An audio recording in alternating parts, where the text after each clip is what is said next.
Hey, what's going on, guys? We've been getting a lot of information these past 2 episodes. Like last episode, we found out the origin of the Dragon Slayers and the consequences of using Dragon Slaying magic too much. And this episode, we find out that the Project Eclipse is basically going back in time and killing a baby Zeref. Now, this sounds good on paper. I can understand why characters like Yukino want to, because she wants to see her sister again, but although her parents were killed and her sister was only kidnapped by these Zeref worshippers, this for some reason gives me the idea that these Zeref worshippers may have done something to Yukino's sister and brought her up in an evil way, and she may be a villain sometime in the near future. Who knows? You know, it's just a thought. But I can understand why she would want to do this, but just think about how much the world would change. I mean, Gray wouldn't be the badass he is now, because think about it. Deliora is what destroyed his town or whatever, and that's ultimately how he met Ul, and that's how he got his ice mic magic. So he wouldn't be the badass that we see now.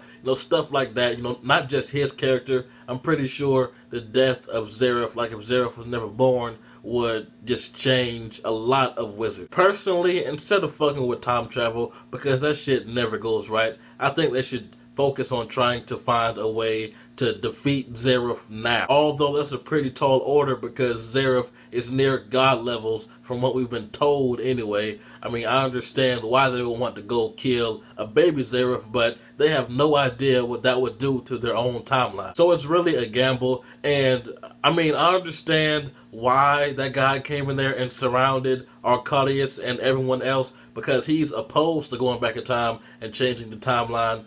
But did he really have to kidnap Lucy? I mean, she didn't even say that she was going to help out with this thing. But to open that door and go back that 400 years, they need the 12 Zodiac keys. And what a huge coincidence that all 12 keys just so happen to be there the day before they need to activate it. And I do not think it's a coincidence that the 7th is the day when the eclipse comes. That's the day that all the dragons disappear. That is not a coincidence. That has to have some sort of relevance. But I like how Natsu is out of control to the point where they have to tie him up to keep him from going after Lucy. And I mean, I understand how Natsu feels. Everyone does. But he has a tendency to just run into things head on without thinking. And personally, I thought in the Tenro arc, when Gildarts literally made him shit his pants pretty much, that he, would think twice about doing stuff like that. But nope. Same old Natsu. And I find it hilarious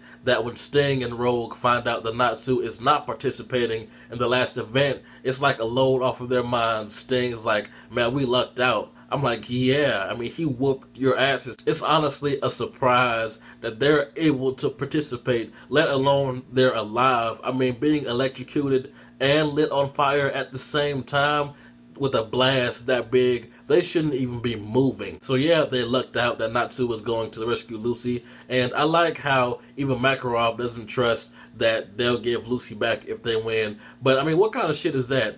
I mean, the guy straight up says, if you win the tournament, we may or may not give Lucy back to you. But I already see an awesome tag team, Natsu and Mira Jane. Mira Jane is one of my favorite female characters. She is badass. But I don't want to spoil anything, but the Grand Magic Games are about to turn the fuck up. We're about to get some awesome stuff.